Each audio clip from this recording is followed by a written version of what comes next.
औज़ुबिल्लाहि मिनश्शैतानिर्रजीम बिस्मिल्लाहिर्रहमानिर्रहीम अस्सलाम वालेकुम। स्टूडेंट्स, उम्मीद कर रहा हूँ कि आप सब लोग बिल्कुल खैरियत से हैं और आप सबको वेलकम एक मरतबा फिर ऑनलाइन क्लासेस में। Students, Punjab public service commission के लिए ऑनलाइन क्लासेस का आगाज़ किया जा चुका है। जूम पर ऑनलाइन क्लासेस हो रही हैं। अगर अभी भी कोई स्टूडेंट ये वीडियो देख रहा है और उन ऑनलाइन क्लासेस का पार्ट बनना चाहता है तो वो 033322433031 पर मैसेज कर सकता है ताकि उन्हें डिटेल्स शेयर कर दी जाएँ। आज की क्लास हमारी मॉक एग्जाम की क्लास है। हम मॉक पेपर्स डिस्कस करते जा रहे हैं। लास्ट वीडियो लेक्चर में हमने मॉक टेस्ट नंबर 1 डिस्कस किया था, 1 से 100 एमसीक्यूज। उसके बाद हमने 1 से 50 तक डिस्कस किया था और आज हम 51 से ऑनवर्ड्स को डिस्कस करने जा रहे हैं। पहला सवाल स्टूडेंट्स हमारे पास है, which of the following is an example of dose dependent drug toxicity. यानी हो सकता है कि अब नीचे जो ऑप्शंस आपको दिए जाएं उसमें आपके पास ड्रग टॉक्सिसिटी तो होगी, लेकिन उसमें डोज डिपेंडेंट पूछ लिया गया। तो याद रहे बेटा कि आपके पास अगर हेपेटिक फेलियर होता है पैरासीटामोल ओवरडोज से तो ये आपके पास कहलाएगी डोज डिपेंडेंट ड्रग टॉक्सिसिटी। क्योंकि डोज बढ़ाने की वजह से फर्स्ट पास मेटाबॉलिज्म की वजह से आपके पास ये इफेक्ट प्रोड्यूस हो रहा है। Which of organ is mostly affected by drug toxicity. याद रहे कि तमाम ड्रग्स चूंकि फर्स्ट पास मेटाबॉलिज्म से मूव कर रही थी तो सबसे ज्यादा जो टॉक्सिसिटी जनरेट हो रही होगी वो लिवर में हो रही होगी। Which of the following drug is associated with nephrotoxicity? Sir nephrotoxicity से आपके पास बेसिकली अमाइनो ग्लाइकोसाइड्स वो क्लासिफिकेशन होती है ड्रग की जो कॉज करती है नेफ्रोटॉक्सिसिटी, और इसमें हमारे पास जो एग्जांपल में आ रहा है वो gentamicin is the only amino glycoside. तो इसीलिए हमने इसको यहाँ पर सिलेक्ट कर लिया।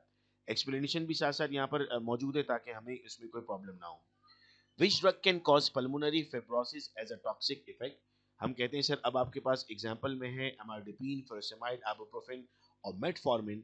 तो यहाँ पर हम कहते हैं सर एमारडिपिन बेसिकली आपके पास पल्मोनरी फिब्रोसिस करता है जो इसका सीवियर एडवर्स इफेक्ट है। Which of the following antidote is used for organophosphate poisoning. Organophosphate poisoning को काउंटर करने के लिए आप इस्तेमाल करते हैं एट्रोपिन। एट्रोपिन बेसिकली आपके पास मस्कुरानिक इफेक्ट प्रोड्यूस करता है जो इसकी पॉइजनिंग का एंटागोनिस्ट बनेगा। Which of the following drug is known to increase the effect of warfarin? Sir warfarin का ड्रग इफेक्ट अगर आपको इंक्रीज करना है तो आप साथ में सिप्रोफ्लॉक्सासिन लेते हैं। क्यों? सर सिप्रोफ्लॉक्सासिन इनिबिट करता है आपके पास CYMP enzyme, cytochrome P450 enzyme, जिनका हमने अपनी जूम क्लासेस में जिक्र किया था। A patient taking simvastatin develops rhabdomyolysis after starting a new medication. Which drug is most likely possible? सिम्वास्टिन ले रहा था, उसे रेब्डोमाइलोसिस हुआ, उसने एक नई दवा ली थी, वो दवा आपकी क्लेट्रोमाइसिन थी। क्योंकि इसने सिम्वास्टिन लेवल को इंक्रीज कर दिया और मसल टॉक्सिसिटी को बढ़ा दिया।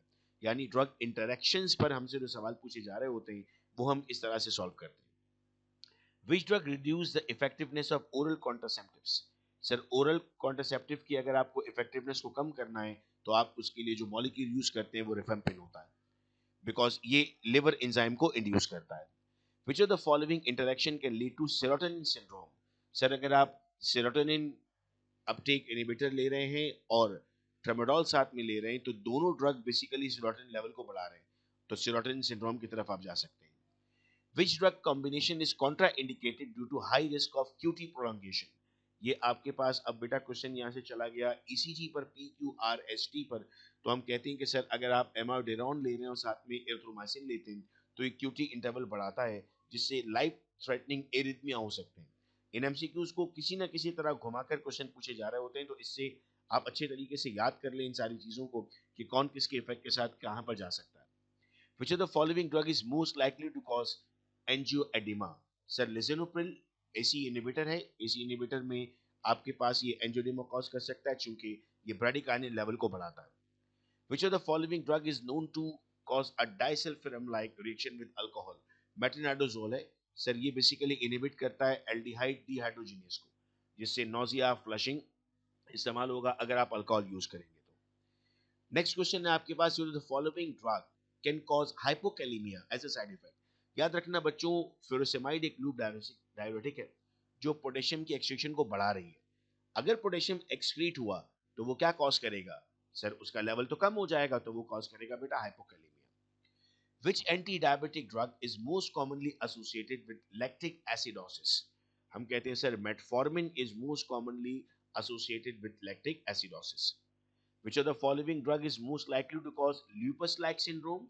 So it's हाइड्रोलिजीन और प्रोकेनामाइड. अगर यहाँ ऑप्शन में कहीं आपको सवाल में प्रोकेनामाइड मिलेगा तो फिर वो सही जवाब होगा बेटा हमारा. Which of the following drug is most likely to cause hepatotoxicity? Sir methotrexate है, ये हेपाटोटॉक्सिसिटी करेगा, आपको रेगुलर लिवर फंक्शन मॉनिटरिंग लाजिम है. Which of the following drugs is associated with autotoxicity? याद रहे बेटा, ऑटोटॉक्सिसिटी आपके पास एंटीबायोटिक्स जो एंटी फंगल ओरिजिन से आपके पास है, वेंकोमाइसिन, ये कॉज कर सकता है. ऑटोटॉक्सिसिटी का मतलब है ऑटिक मेम्ब्रेन डैमेज हो जाए आपकी. Which of the following drug can cause cyanide toxicity? It's sodium nitroprusside.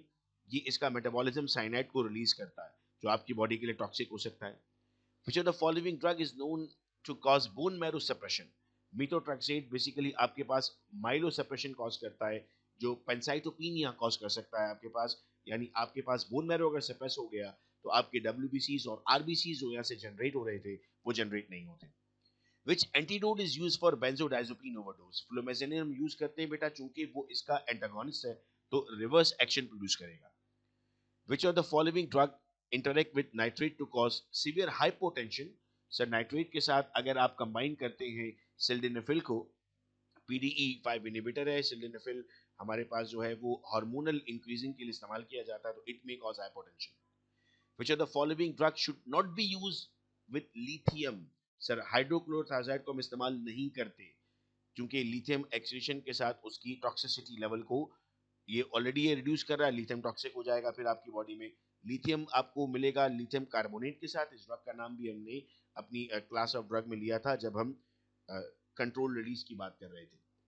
Which class of drug can reduce the efficacy of loop diuretic? NSAID will reduce the renal prostaglandin, which will decrease the diuretic effect of the loop diuretics. तो ये सारे mechanisms आपस में connect हुए हुए हैं. Which of the following drug can cause serotonin syndrome when combined with MAO inhibitors? तो आप कहते हैं sir tramadol will increase the serotonin level. Which drug interaction increase the risk of digoxin toxicity? आप अगर digoxin को इनमें से कौन सी ड्रग के साथ देते हैं तो सर अगर डिजॉक्सिन को वेरापाविल के साथ दिया जाता है तो ये कॉज करता है आपके पास toxicity because it will inhibit the digoxin clearance. और हमने कहा था सर ADME में आपके पास जो एक्सक्रीशन है ड्रग की वो बहुत ज्यादा इंपॉर्टेंट थी. Which drug is most commonly associated with gynecomastia? It is spironolactone जो एंटी एंड्रोजेनिक इफेक्ट्स रखता है और एंड्रोजेंस आपके पास सेक्स हार्मोन्स कहलाते हैं जिसमें ईस्ट्रोजन, प्रोजेस्टेरोन और टेस्टोस्टेरोन शामिल है. Which drug can cause drug-induced Parkinsonism? It's metoclopramide, which will block the dopamine receptor. तो अगर आपकी कोई ड्रग ही डोपामिन रिसेप्टर को ब्लॉक कर रही है तो वो फिर पार्किंसन लाइक सिम्टम्स आपको शो करेगी. Which drug can cause a red-orange discoloration of bodily fluids? It's rifampin basically जो cause करता है आपके पास red orange urine, sweat, tears, जो भी बॉडी फ्लूइड्स आपके बाहर निकल रहे हैं. Which of the following drug is associated with hyperkalemia? अब क्या होगा सर, हाइपरकैलेमिया होगा जो पोटेशियम लेवल को बढ़ाएगा. तो स्पाइरोलैक्टोन आपके पास जो है वो इसके लेवल को इंक्रीज करेगा. पहले आपके पास डिक्रीज कर रहा था, अब इंक्रीज करेगा. Which of the following drug can cause Stevens Johnson syndrome? तो सर हमारे पास जो मॉलिक्यूल्स हम इस्तेमाल कर रहे हैं उसमें कार्बापेज़ापिन है जो कॉज कर सकता है ये डिसऑर्डर. नेक्स्ट है आपके पास which drug is most commonly associated with photosensitivity? तो doxycycline which is a tetracycline ये इंक्रीज करता है skin sensitivity to sunlight. Which drug can cause hypothyroidism side effect? Hypo मतलब लेवल कम करने की बात कर रहे हैं तो सर एमाइडोन बेसिकली रखता है आयोडीन जो थायराइड सिंथेसिस को डिस्टर्ब करते हैं जिसकी वजह से थायराइड का लेवल यानी आयोडीन का लेवल कम हो जाता है. Which drug, अच्छा अब इसका इफेक्ट क्या होगा सर, हाइपोथायरॉयडिज्म है तो थायरोक्सिन कम निकलेगा. थायरोक्सिन कम निकलेगा तो जो फंक्शन थायरोक्सिन और कैल्साट्रिन कर रहे थे वो भी इफेक्ट होना स्टार्ट हो जाएंगे. Which drug can cause hemorrhagic cystitis? Sir it's basically A cyclophosphamide जो आपके पास ब्लड टॉक्सिसिटी कॉज करता है जिससे हेमोरेजिक सिस्टाइटिस होगा. Which drug is most likely to cause QT prolongation? Sir azithromycin है, मैक्रोलाइड एंटीबायोटिक है, ये QT इंटरवल को बढ़ाता है. ये इससे पहले भी हमने एंटीबायोटिक के एग्जांपल में पढ़ा. Which drug can cause peripheral neuropathy? So it's isoniazid जो विटामिन B6 यानी पायरोक्सिडीन को डिप्लीट करता है और पेरिफेरल न्यूरोपैथी को जनरेट करता है.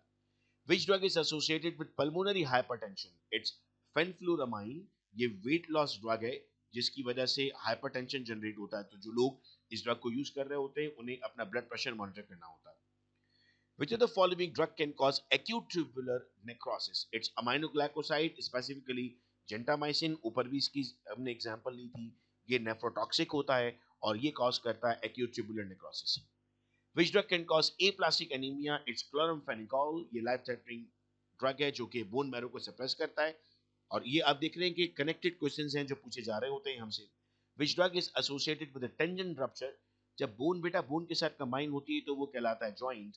जब बोन मसल के साथ लगती है तो वो टेंडन कहलाता है। टेंडन बॉडी का सबसे इंपॉर्टेंट पार्ट होता है और सिप्रोफ्लॉक्सिसिन जो आपके पास फ्लोरोक्विनोल है ये इस रिस्क को इंक्रीज करता है। तो लोगों के घुटने और जोड़ जो कमजोर हो रहे होते हैं वो सिप्रोफ्लॉक्सिसिन के ओवर यूज पे है और बच्चों को तो सिप्रोफ्लॉक्सिसिन हमें देना ही नहीं होता।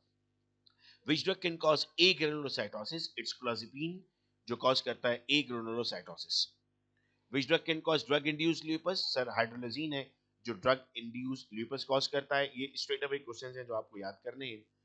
Which drug is most commonly associated with thrombocytopenia? Heparin, because it will cause heparin induced thrombocytopenia जो प्लेटलेट काउंट कम हो जाएगा बेसिकली बॉडी में।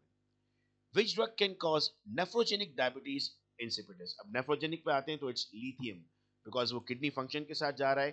किडनी फंक्शन को इम्पेयर करेगा तो डेफिनेटली आपके पास बॉडी में जो ऑटो इम्यून सप्रेसर्स हैं वो इंप्रूव हो जाएंगे। Which drug is known for causing disulfiram like reaction? It's metronidazole because it will inhibit the acetaldehyde metabolism. Which of the following drug can cause blue-gray skin discoloration? It's amiodarone जो ये पहले भी discuss हुआ था। Skin colour को change कर सकता है, सेंसिटिव कर देता है लाइट को, बेसिकली मेलेनिन के लेवल को इंक्रीज करता है। Which drug can cause hemorrhagic gastritis? NSAIDs हैं, ibuprofen हो गया या कोई और NSAID की एग्जांपल ले। इट विल जब पैरासिटामोल भी आ गया NSAID भी आ गया तो पूरी क्लास ऑफ ड्रग आप लेंगे यहाँ पर। Which drug is associated with lactic acidosis? तो सर ड्रग आपके पास है लैक्टिक एसिडोसिस के लिए metformin. Which drug can cause macroradic anemia? Methotrexate है, ये फोलेट सिंथेसिस को बेसिकली इनहिबिट कर रहा है। Which drug can cause bronchospasm in asthmatic patient? Aspirin है, that will trigger the bronchospasm in patients with respiratory disorders. And which drug can cause psychosis as side effect? Corticosteroids हैं, अगर इनको ज्यादा मिकदार में इस्तेमाल किया जाता है तो मूड स्विंग्स और हेलुसिनेशंस कॉज करते हैं। सो आपके पास ये एक साइड इफेक्ट होगा साइकोसिस का। मैं उम्मीद कर रहा हूँ कि क्वेश्चंस ये क्लियर है और ड्राइव में ये लेक्चर अपलोड किया जा चुका है तो जो लोग इसको बाद में भी देखना चाहते हैं ड्राइव से वहां भी देख सकते हैं। अपना ख्याल रखिएगा बेटा आप सब लोग। अल्लाह हाफिज।